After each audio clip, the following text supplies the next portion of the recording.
പലപ്പോഴും ചോദിച്ച് കേട്ടിട്ടുള്ളൊരു ചോദ്യമുണ്ട്, ഞാൻ പട്ടിണി കിടന്നിട്ട് ദൈവത്തിന് എന്ത് കിട്ടാനാണ്? നോമ്പ് അർത്ഥശൂന്യമാണ്, പ്രയോജനരഹിതമാണെന്ന് കാണിക്കാൻ വേണ്ടിയിട്ടാണ് ഇത്തരം ചോദ്യങ്ങളൊക്കെ ചോദിക്കാറ്. അതൊരു വലിയ സത്യമാണ് ആ ചോദ്യം. ഞാൻ പട്ടിണി കിടന്നിട്ട്, ഞാൻ ഭക്ഷണം കഴിക്കാതിരുന്നിട്ട് ദൈവത്തിനൊന്നും കിട്ടാൻ പോകുന്നില്ല. അപ്പം പിന്നെ നോമ്പ് അർത്ഥശൂന്യമാണോ? യേശു പോലും നോമ്പ് നോക്കിയല്ലോ, ഉപവസിച്ചല്ലോ. അപ്പോൾ എന്താ ചെയ്യേണ്ടത്? ഇവിടെ എന്താണ് നോമ്പ്, എന്തിനാണ് നോമ്പ് എന്നുള്ളതിനെ പറ്റി കൃത്യമായൊരു ധാരണ നമുക്കുണ്ടാകണം. പല മനുഷ്യരുടെയും ചിന്ത, ഇറച്ചിയും മീനും മുട്ടയും കൂട്ടാതിരുന്നാൽ, പാലും കൂടെ കുടിക്കാതിരുന്നാൽ ശ്രേഷ്ഠമായ കൃത്യമായ നോമ്പായി എന്നുള്ളതാണ്. സത്യത്തിൽ 5 പടികളിലൂടെ വളർന്നു വരുന്ന വലിയൊരു അനുഭവമാണ് നോമ്പ്. ഈ 5 എന്ന് പറഞ്ഞതിനൊരു പ്രത്യേകതയുണ്ട്. നമുക്ക് 5 ശാരീരിക ബാഹ്യ ഇന്ദ്രിയങ്ങളുണ്ട്. കണ്ണ്, ചെവി, മൂക്ക്, നാക്ക്, ത്വക്ക്. ഇതിലൂടെയാണ് നമ്മളെല്ലാം അറിയുന്നത്. ജ്ഞാനേന്ദ്രിയങ്ങളാണ് കണ്ണ്, ചെവി, മൂക്ക്, നാക്ക്, ത്വക്ക്. ഇതുകൂടാതെ ആന്തരിക ഇന്ദ്രിയങ്ങളുണ്ട്. ഇത് ആയുർവേദം പറയുന്നതല്ല, ശാസ്ത്രം പറയുന്നതല്ല, സുറിയാനി പാരമ്പര്യം പറഞ്ഞതാണ്. ബുദ്ധി, വിവേകം, സങ്കല്പം, ഓർമ്മ, ആലോചന. ഇങ്ങനെ 5 ബാഹ്യ ആന്തരിക ഇന്ദ്രിയങ്ങളുണ്ട്.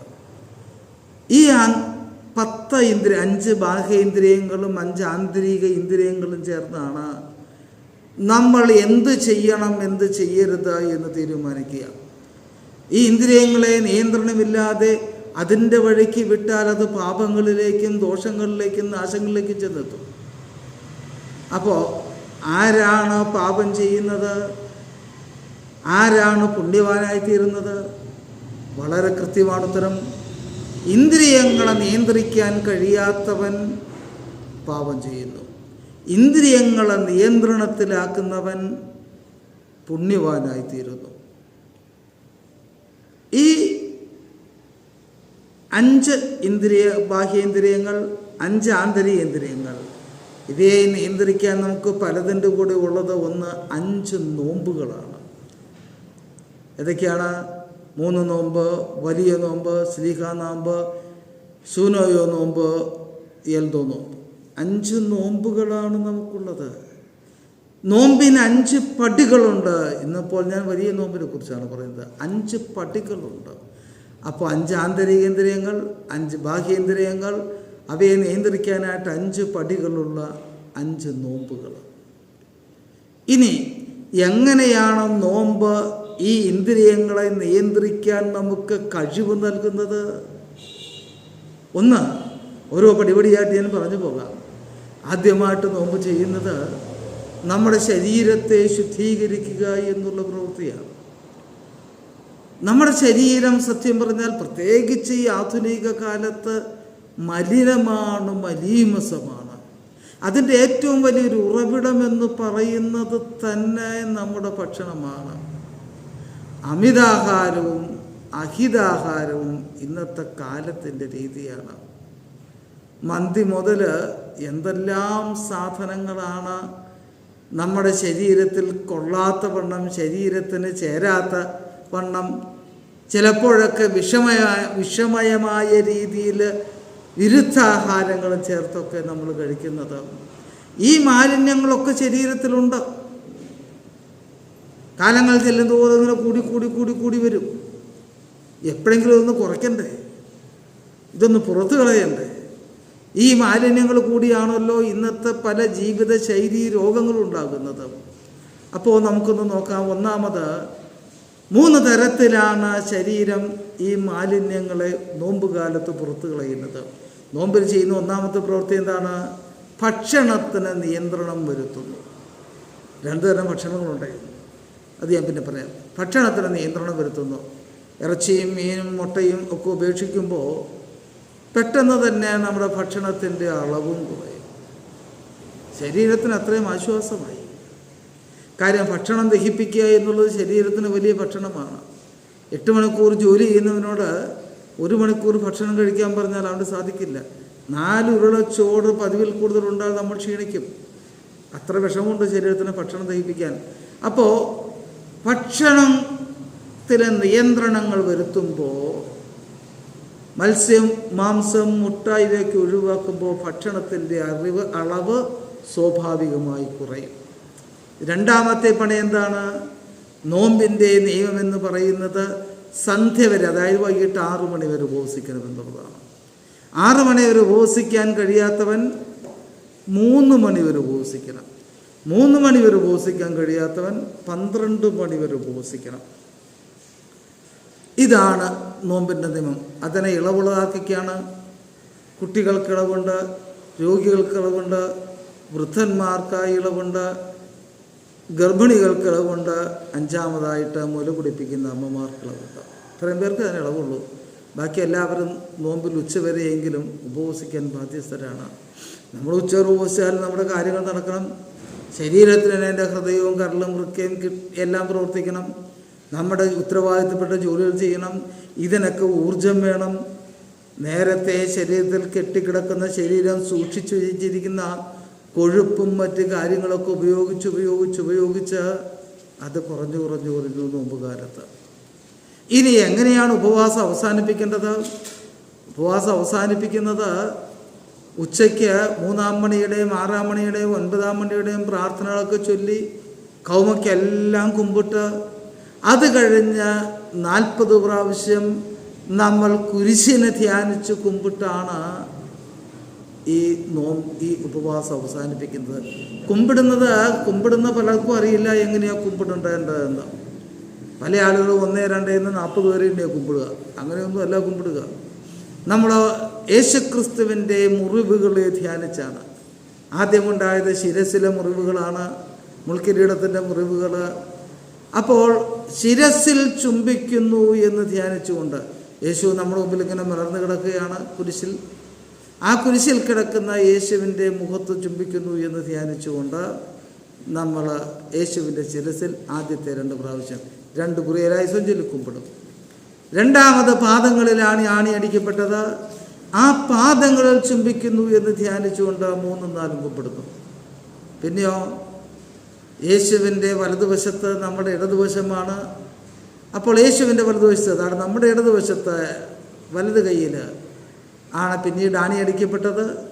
ആ വലത് തൃക്കരങ്ങളിലെ മുറിവുകൾ, അതായത് നമ്മുടെ ഇടതുവശത്ത് ചുംബിക്കുന്നു എന്ന് ധ്യാനിച്ചുകൊണ്ട് 5-ഉം 6-ഉം കുമ്പിടുന്നു. ഇനി ഇടതുവശത്ത്, അതായത് നമ്മുടെ വലതുവശത്ത് യേശുവിൻ്റെ ഇടതുകൈയിൽ ചുംബിക്കുന്നു എന്ന് ധ്യാനിച്ചുകൊണ്ട് 7-ഉം 8-ഉം കുമ്പിടുന്നു. വിലാപ്പുറത്തെ മുറിവാണ് ഏറ്റവും അവസാനത്തേത്. ആ വിലാപ്പുറത്തെ മുറിവുകൾ ചുംബിക്കുന്നു എന്ന് ധ്യാനിച്ചുകൊണ്ട് 9-ഉം 10-ഉം കുമ്പിടുന്നു. എണ്ണിക്കൊണ്ട് കുമ്പിടുമ്പോൾ പെട്ടെന്ന് തളരും നമ്മൾ. അത് വെറും ഒരു എക്സർസൈസ് മാത്രമാണ്. യേശുവിൻ്റെ പീഠാമരണത്തിലുള്ള ധ്യാനമാണ് ഓരോ കുമ്പിടലും. അതുകൊണ്ട് യേശുവിൻ്റെ മുറിവുകളെ ചുംബിക്കുന്നു എന്ന് ധ്യാനിച്ചുകൊണ്ട് തന്നെ കുമ്പിടണം. ശാരീരിക അസ്വസ്ഥതകളോ വിഷമങ്ങളോ ഉണ്ടാവില്ല. പക്ഷേ ഇത്രയും കുമ്പിടുമ്പോഴേക്കും ശരീരത്തിലെ ഊർജം നല്ലൊരു ഭാഗം ശരീരം ഉപയോഗിക്കുന്നുണ്ട്. 40 ദിവസം ഇങ്ങനെ കുമ്പിടുമ്പോൾ, പിന്നെ പെസഹ വ്യാഴാഴ്ചയും ദുഃഖ വെള്ളിയാഴ്ചയും എല്ലാം കുമ്പിടൽ കഴിഞ്ഞ ഈസ്റ്റർ ആകുമ്പോഴേക്കും ശരീരത്തിലെ മാലിന്യങ്ങൾ വളരെയധികം കുറഞ്ഞിട്ടുണ്ടാകും. ശരീരത്തിനൊരു സൗഖ്യം വന്നിട്ടുണ്ടാകും. അഹിതാഹാരങ്ങളും അമിതാഹാരങ്ങളും വിരുദ്ധാഹാരങ്ങളും എല്ലാം പോയി ശരീരത്തിനൊരു സൗഖ്യം ലഭിക്കുന്നു. അപ്പോൾ ഒരു ചോദ്യം ചോദിക്കാം, എന്തിനാണ് ശരീരത്തിന് ഈ സൗഖ്യം കിട്ടിയിട്ട് നോമ്പിനത് കൊണ്ട് എന്താ ഗുണം? നമ്മുടെ മനസ്സ് സ്ഥിതി ചെയ്യുന്നത് ശരീരത്തിലാണ്.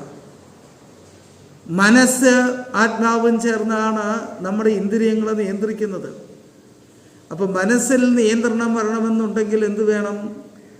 മനസ്സിന് നിയന്ത്രണം വരണമെന്നുണ്ടെങ്കിൽ നമ്മുടെ ശരീരത്തിന് നിയന്ത്രണം വരണം.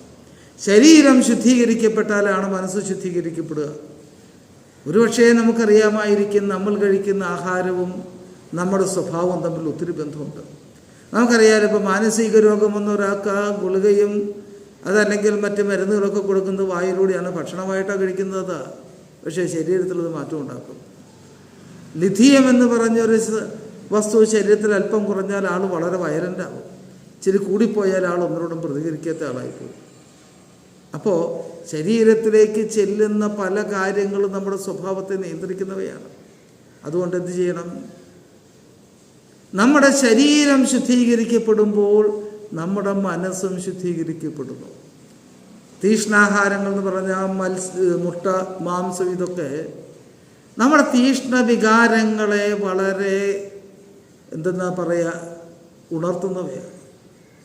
ദേഷ്യം, വാശി, വൈരാഗ്യം, ശത്രുത, മത്സരം, ഇങ്ങനെ നെഗറ്റീവായിട്ടുള്ള ചിന്തകളെ ഒത്തിരി ഉത്തേജിപ്പിക്കുന്നവയാണ് തീഷ്ണാഹാരങ്ങൾ. അതല്ല, ചിലതിന് ശീതാഹാരം എന്ന് പറയുന്നവരുണ്ട്. ആ ശീതാഹാരം കഴിച്ചാലോ നമ്മുടെ സ്വഭാവം തീർച്ചയായിട്ടും വളരെ സൗമ്യതയിലേക്ക് വരും. ഇപ്പോൾ നോമ്പിൽ ആഹാര നിയന്ത്രണത്തിലൂടെ യഥാർത്ഥത്തിൽ നമ്മൾ വിജയം നേടുന്ന നമ്മുടെ മനസ്സിൻ്റെ മേലാണ്. ഇനി അതിലൂടെ മാത്രമൊന്നുമില്ല, എല്ലാ പ്രാവശ്യവും വൈദികർ പള്ളിയിൽ ഉപദേശിക്കാറുണ്ട് നോമ്പിൽ പാലിക്കേണ്ട കാര്യങ്ങൾ.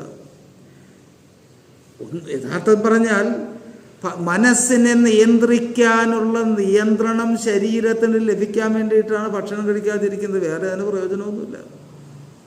അപ്പോൾ മനസ്സിന് നിയന്ത്രണമായി കഴിഞ്ഞാൽ നമുക്ക് നമ്മുടെ ഇന്ദ്രിയങ്ങൾ മേൽ ന്യായമായ ഒരു ജയമായി, നിയന്ത്രണമായി.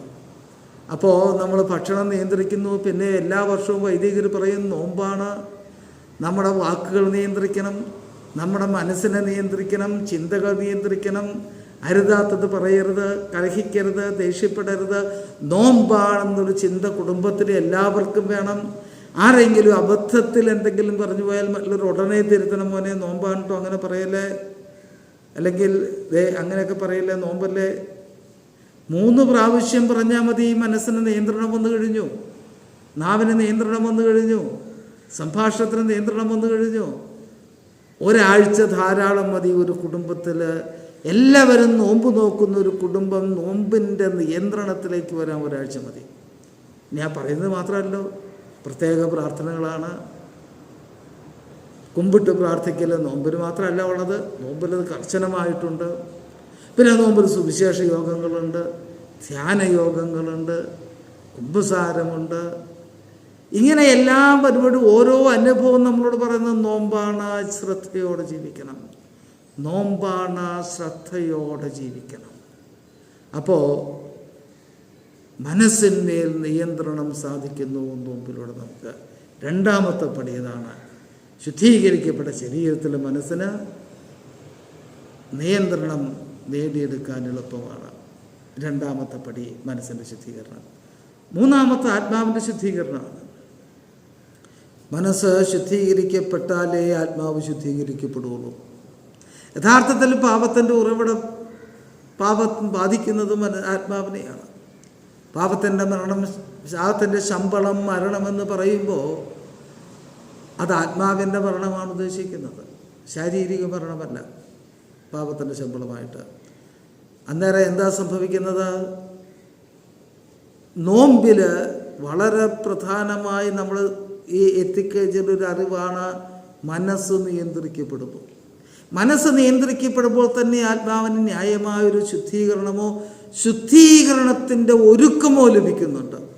ഇനി അതുകൂടാതെ കുമ്പസാരമുണ്ട്. ആത്മശുദ്ധീകരണത്തിൻ്റെ കൂദാശയാണ് കുമ്പസാരം. അതൊരു ചെറിയ കാര്യമൊന്നുമല്ല, ഒത്തിരി വലിയ കാര്യമാണത്. കുമ്പസാരത്തിന് 3 ഗുണഫലങ്ങളുണ്ട്.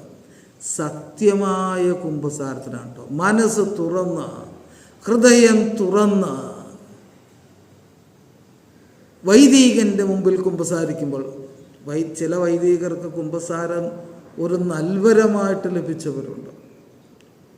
കാരണം കുമ്പസാരത്തിൽ എളുപ്പമുള്ള കാര്യമൊന്നുമില്ല.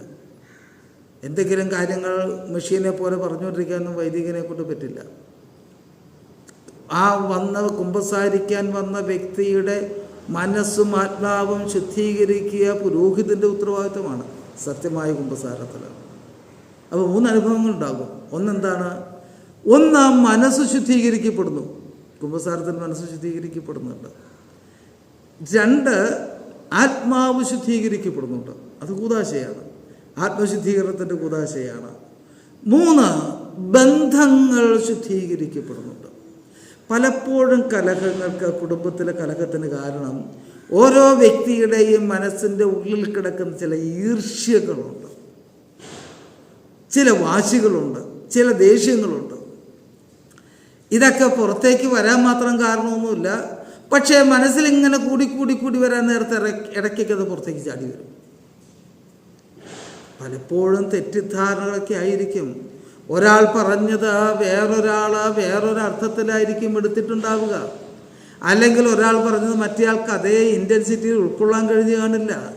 അതിൻ്റെയൊക്കെ ദേഷ്യവും വാശിയും ഈർഷ്യയൊക്കെ ആയിരിക്കും പലപ്പോഴും കലഹങ്ങളായിട്ട് പുറത്തു വരിക. നിരാശകളായിരിക്കും ചിലപ്പോൾ വഴക്കിന് കാരണമാകുക. പക്ഷെ കുമ്പസാരിക്കാൻ നേരത്ത് ആത്മാർത്ഥമായിട്ട് സത്യസന്ധമായിട്ട് കുമ്പസാരിക്കുമ്പോൾ ഇതൊക്കെ നമ്മൾ പറയും. മിക്ക പുരോഹിതന്മാർക്കും കഴിയും മറുപടി പറയാൻ. അതിനൊരു വരം ലഭിച്ച വൈദികരാണെന്നുണ്ടെങ്കിൽ വളരെ നന്നായിട്ട് വേണ്ട ഉപദേശം തന്ന ആ പ്രതിസന്ധി, ആ കുടുംബത്തിൽ പ്രതിസന്ധി ഇല്ലാണ്ടാക്കാൻ അവർക്ക് സാധിക്കും. അതുകൊണ്ടാണ് ഞാൻ പറഞ്ഞത്, കുമ്പസാരത്തിലൂടെ ബന്ധങ്ങൾ ശുദ്ധീകരിക്കപ്പെടുന്നു. നോമ്പ് നോക്കുമ്പോൾ ആദ്യം സംഭവിക്കുന്നത് ഈ 3 ശുദ്ധീകരണമാണ്. 4-ാമത്തേതും 5-ാമത്തേതും അനുഭവത്തിൻ്റെ തലങ്ങളാണ്. 4-ാമത്തേത് ആത്മത്യാഗത്തിൻ്റെ അനുഭവമാണ്. എന്താണ് ആത്മത്യാഗം? യെശയ്യാ പ്രവചനം 58-ാം അധ്യായം വായിച്ചാൽ നമുക്കത് മനസ്സിലാക്കും. അതിൽ പറയുന്ന പല കാര്യങ്ങളുണ്ട്, എല്ലാം ഒന്നും പറയാൻ സാധിക്കത്തില്ല. ഒരു കാര്യം പറയാം. വിശപ്പുള്ളവന് നിന്റെ അപ്പം നുറുക്കി കൊടുക്കുക, നിന്റെ കൂടപ്പിറപ്പിന് നിന്നെ തന്നെ മറയ്ക്കാതിരിക്കുക. പറയുന്ന അതിൻ്റെ അർത്ഥം ഇതാണ്. വിശപ്പുള്ളവന് നിന്റെ അപ്പം നുറുക്കി കൊടുക്കുക എന്ന് പറഞ്ഞാൽ അതിൻ്റെ അർത്ഥം, ഒരു മനുഷ്യൻ വളരെ അത്യാവശ്യമായിട്ട് നിന്റെ അടുക്കൽ സഹായത്തിന് വരികയാണ്. നീ ആവശ്യത്തിന് വെച്ചിരുന്ന കുറച്ച് പണം നിൻ്റെ കയ്യിലുണ്ട്, പക്ഷെ അവൻ്റേത് അത്യാവശ്യമാണ്.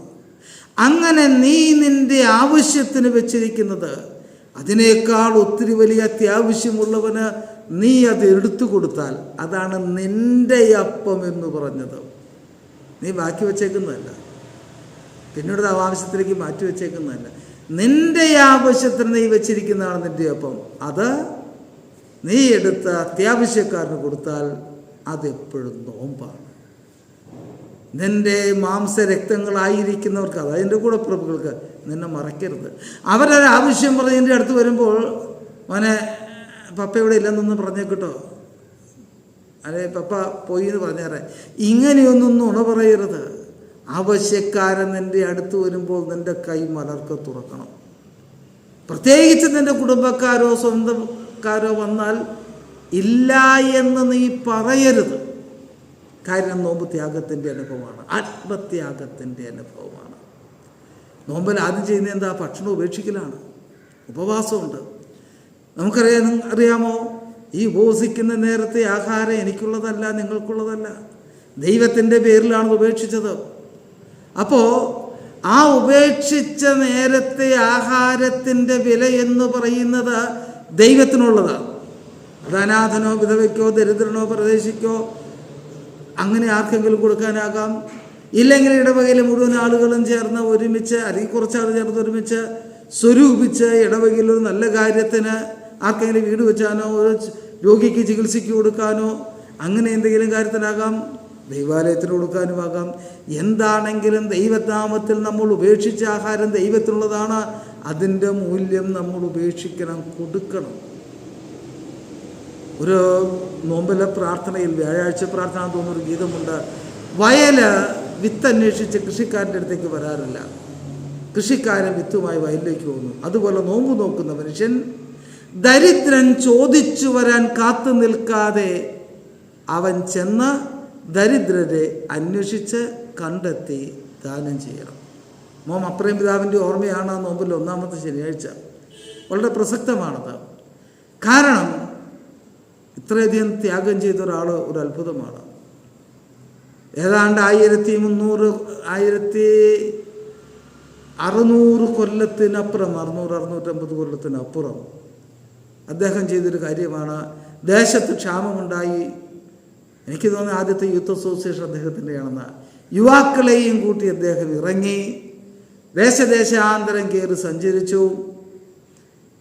എല്ലാ ധനിക കുടുംബങ്ങളിലും എത്തി. തലയിൽ ചുമന്ന കിട്ടിയ ഭക്ഷണ വസ്തുക്കളെല്ലാം ദരിദ്രർക്ക് കൊണ്ടുവന്ന് കൊടുത്തു. ദരിദ്രരെ പാർപ്പിക്കാനായിട്ട് സത്രങ്ങൾ പോലെയൊക്കെ ഉണ്ടാക്കി. അവിടെ രോഗികൾക്കും ദരിദ്രർക്കും അദ്ദേഹം ഭക്ഷണവും ചികിത്സയൊക്കെ കൊടുത്തു. ആ ദേശത്തെ മരണത്തിൽ രക്ഷിച്ചു. അദ്ദേഹത്തിൻ്റെ ഓർമ്മയാണ് നോമ്പിലെ ഒന്നാമത്തെ ശനിയാഴ്ച എന്ന് പറയുന്നത്. അപ്പോൾ നോമ്പെന്ന് വെച്ചാൽ ത്യാഗമാണ്. വിശിഷ്ട ഭക്ഷണം മുതൽ പ്രഭാത ഭക്ഷണം മുതൽ നമ്മൾ ഉപേക്ഷിക്കുകയാണ്. സുഖസൗകര്യങ്ങൾ ഉപേക്ഷിക്കുകയാണ്. ചിലരൊക്കെ തെറ്റിദ്ധരിക്കുന്നുണ്ട് നമ്മൾ ഉപേക്ഷിക്കുന്നത് നമുക്കിഷ്ടമുള്ള ആഹാരം. അതങ്ങനെയൊന്നുമല്ല. മനസ്സിനെ നിയന്ത്രിക്കണമെങ്കിൽ മനസ്സിനെ സ്വാധീനിക്കുന്ന ഭക്ഷണങ്ങൾ ശരീരത്തിലേക്ക് ചെല്ലാതിരിക്കണം. അതുകൊണ്ട് ആ മത്സ്യം, മാംസം, മുട്ട എന്നൊക്കെ നമ്മൾ പറയുന്നത്. ഓരോന്ന് ഉപേക്ഷിക്കുക മാത്രമല്ല അതിൻ്റെ മൂല്യം കൊടുക്കുന്നു. അതൊരു മിനിമം കാര്യം. എത്രമാത്രം കൊടുക്കാൻ നമുക്ക് സാധിക്കുന്നു അത്രമാത്രം നമ്മൾ നോമ്പിലിരുന്നു. 4ാമത്തെ പടി ആത്മത്യാഗത്തിൻ്റെ അനുഭവം. ഇനി 5ാമത്തെ പടിയിലേക്ക് കിടക്കുകയാണ്. അതാണ് യഥാർത്ഥ നോമ്പ്. നോമ്പിന് 5 പടിയുണ്ടെന്ന് ഞാൻ ആദ്യമേ പറഞ്ഞു. ശരീരത്തിൻ്റെ ശുദ്ധീകരണം 1ാമത്, മനസ്സിൻ്റെ ശുദ്ധീകരണം 2ാമത്, ആത്മാവിൻ്റെ ശുദ്ധീകരണം 3ാമത്. 3 ശുദ്ധീകരണങ്ങൾ, 2 അനുഭവങ്ങൾ. 1ാമത്തെ അനുഭവം ആത്മത്യാഗത്തിൻ്റെ അനുഭവമാണ്. 58-ാം അധ്യായം യെശയ്യാപ്രവചനം വായിച്ചിട്ട് വേണം നോമ്പ് നോക്കാൻ.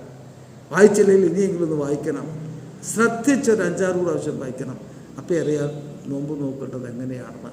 ഇതാണോ നിൻ്റെ നോമ്പെന്നാണ് പ്രവചനം ചോദിക്കുന്നത്. ഇനി അവസാനത്തിലേക്ക് കിടക്കാം. ദൈവ സാന്നിധ്യത്തിൻ്റെ അനുഭവം. നോമ്പ് ഒരാൾ നോമ്പ് നോക്കുന്നുണ്ടെന്ന് മുഖത്തേക്ക് നോക്കി അറിയാമെന്നാണ് തോന്നുന്നത്. മോശ 40 ദിവസം നോമ്പ് നോക്കി ദൈവത്തോടൊപ്പമായിരുന്നു. അത് പ്രാർത്ഥനയിൽ പറയുന്നുണ്ട്. നമ്മൾ നോമ്പ് നോക്കുന്നവൻ സദാസമയവും സ്വർഗത്തിലാകുന്നു എന്ന് പ്രാർത്ഥനയിൽ നമ്മൾ പറയുന്നുണ്ട്. അപ്പോൾ നോമ്പ് നോക്കുന്ന അനുഭവം സ്വർഗത്തിലിരിക്കുന്ന അനുഭവമാണ്. മോശ ദൈവത്തോടു കൂടിയായിരുന്നു. ദൈവത്തോടു കൂടിയുള്ള അനുഭവമാണ് സ്വർഗാനുഭവം എന്ന് പറയുന്നത്. അവിടെ നിന്ന് മോശ ഇറങ്ങി വന്നപ്പോൾ മോശയുടെ നേരെ നോക്കാൻ ആരെ കൊണ്ട് സാധിച്ചില്ല. കാരണം എന്താ? അവൻ്റെ മുഖം സൂര്യനെ പോലെ പ്രകാശിച്ചു. അപ്പോൾ നോമ്പ് നോക്കുന്നവൻ, യഥാർത്ഥമായി നോമ്പ് നോക്കുന്ന ഒരു മനുഷ്യനെ കണ്ടാലറിയാം, മുഖം പ്രകാശിക്കും. അവൻ്റെ മനസ്സിൽ കള്ളമില്ല, അവൻ്റെ മനസ്സിൽ കാലുഷ്യമില്ല, ദേഷ്യമില്ല, മത്സരമില്ല. അവൻ്റെ മനസ്സ് ദൈവീകത കൊണ്ട് നിറഞ്ഞിരിക്കുന്നു. അവൻ്റെ ആത്മാവ് ദൈവത്താൽ പ്രശോഭിതമായിരിക്കുന്നു. ആത്മത്യാഗത്തിൻ്റെ അനുഭവത്തോടെ നോമ്പ് നോക്കുമ്പോൾ ദൈവം അവൻ്റെ കൂടെയുണ്ട്. എലിയാ 40 ദിവസം നോമ്പ് നോക്കിയല്ലോ. അവിടെ അവനെ സ്വീകരിക്കാൻ അഗ്നിത്തേരിൽ ദൈവം ഇറങ്ങി വന്നു എന്നാണ് വേദപുസ്തകം എഴുതിയിരിക്കുന്നത്. അത് വേറൊരു അനുഭവമാണ്, നോമ്പിൻ്റെ അനുഭവമാണ്. നോമ്പ് എപ്പോഴും മുഖത്തെ പ്രകാശിപ്പിക്കും. നോമ്പിൽ തളർച്ച തോന്നിയാൽ അത് എൻ്റെ പൈശാചികമായ സ്വാധീനങ്ങളോ അല്ലെങ്കിൽ വിഷമിച്ച് മടി പിടിച്ചുള്ള നോമ്പോ എന്നൊക്കെയാണ് അതിന് അർത്ഥം. എന്നെ ഞെട്ടിച്ചൊരനുഭവമുണ്ട്. ഞാൻ നോമ്പിനെ പറ്റി പള്ളിയിൽ പ്രസംഗിച്ചു. പിറ്റേ ദിവസം ഞായറാഴ്ച കണ്ടപ്പോൾ, 1ാമത്തെ ഞായറാഴ്ച കണ്ടപ്പോൾ ഒരമ്മ പറഞ്ഞു, എൻ്റെ അച്ഛാ, ഈ മക്കളോട് ഞാൻ പറഞ്ഞത് ഉപവസിക്കണ്ടെന്ന്. അവർക്ക് നിർബന്ധം ഉച്ചവരെ ഉപവസിക്കണമെന്ന്. അച്ഛൻ അത്രയും കാര്യമായിട്ട് പറഞ്ഞതല്ലേ. 2 പേര് ഉപവസിച്ചു. പ്രായം എത്രയാണെന്നറിയാമോ? ഒരാൾ 4-ൽ, ഒരാൾ 2-ൽ. 2ാം ക്ലാസ്സിലേക്ക് എനിക്ക് തോന്നുന്ന ഒരു 12 കിലോ വെയിറ്റ് പരാതിയാണ്. ഒരു എല്ല് പോലത്തെ കുട്ടി. പക്ഷേ മനസ്സിൻ്റെ ഉള്ളിൽ നിന്ന് വന്ന ആ വിളിയിൽ അവൾ ഉപവസിച്ച് ഒരു ക്ഷീണവും പറഞ്ഞു. ഞാൻ ചോദിച്ചു, ഒക്കെ ക്ഷീണിച്ച? ഇല്ല അച്ഛാ, ഒരു ക്ഷീണവുമില്ല, ഒരു കുഴപ്പമില്ല. നോക്ക്, നോമ്പ് നോക്കുമ്പോൾ അത് മനസ്സിൻ്റെ ഉള്ളിൽ നിന്ന് ആഗ്രഹത്തോടെ വരുന്ന നോമ്പാണെങ്കിൽ അവൻ ദൈവത്തിൻ്റെ കൂടെയാണ്. അവന് ക്ഷീണമില്ല, അവന് തളർച്ചയില്ല, അവന് മടിയില്ല. ഞാൻ പറഞ്ഞ് അവസാനിപ്പിക്കട്ടെ. ഈ ദൈവത്തോടു കൂടി ഇരിക്കുന്ന അനുഭവം, മുഖം പ്രകാശിക്കുന്ന അനുഭവം, ആ അനുഭവമുള്ള നോമ്പിനെയാണ് എന്ത് പറയുന്നത്? അനുഭവത്തെ, ആ പടിയാണ് നോമ്പ് എന്ന് പറയുന്നത്. മെഡിക്കൽ കോളേജിൽ ചേർന്നയാൾ ഡോക്ടറല്ല, 5 വർഷം പഠിച്ച് അത് കഴിഞ്ഞ് ഹൗസ് സർജൻസിയും കഴിഞ്ഞാലേ ഡോക്ടറാവുള്ളൂ. നോമ്പിൻ്റെ 1ാമത്തെ പടിയിലോ 2ാമത്തെ പടിയിലോ എത്തി എന്ന് വിചാരിച്ച് നോമ്പാവില്ല. നോമ്പാകണമെങ്കിൽ 5 പടികളും കയറണം. ഒരു പക്ഷേ പ്രതിസന്ധിയായിരിക്കും 5 പടികൾ ഒരുമിച്ച് കയറാൻ കഴിഞ്ഞു എന്ന് വരില്ല. പക്ഷേ കഴിഞ്ഞ വർഷത്തേക്കാൾ ഒരു പടി മെച്ചമായിട്ട് ഈ പ്രാവശ്യം നോമ്പ് നോക്കാൻ നമുക്ക് സാധിക്കണം. കഴിഞ്ഞ വർഷത്തേക്കാൾ ഒരു കാര്യത്തിലെങ്കിലും മെച്ചമായിട്ട് നോമ്പ് നോക്കാൻ നമുക്ക് സാധിക്കണം. പലരും പല അവസ്ഥയിലായിരിക്കും, എങ്കിലും ഒരു പടി മെച്ചമായിട്ട് നോമ്പ് നോക്കാൻ, ദൈവത്തെ അറിഞ്ഞ് നോമ്പ് നോക്കാൻ, ക്ഷീണം കൂടാതെ ഉത്സാഹത്തോടെ ആത്മനിറവോടെ നോമ്പ് നോക്കാൻ സാധിക്കട്ടെ എന്ന് പ്രാർത്ഥിക്കുന്നു, ആശംസിക്കുന്നു. ദൈവം അനുഗ്രഹിക്കട്ടെ, ദൈവനാമം മഹത്വപ്പെടട്ടെ. ഈ വീഡിയോ നിങ്ങൾക്ക് പ്രയോജനപ്പെട്ടുവെങ്കിൽ പ്രയോജനപ്പെടും എന്നുള്ളവർക്ക് അയച്ചു കൊടുക്കാൻ കരുതുക. ദൈവത്തിന് സ്തുതി, ദൈവനാമത്തിന്.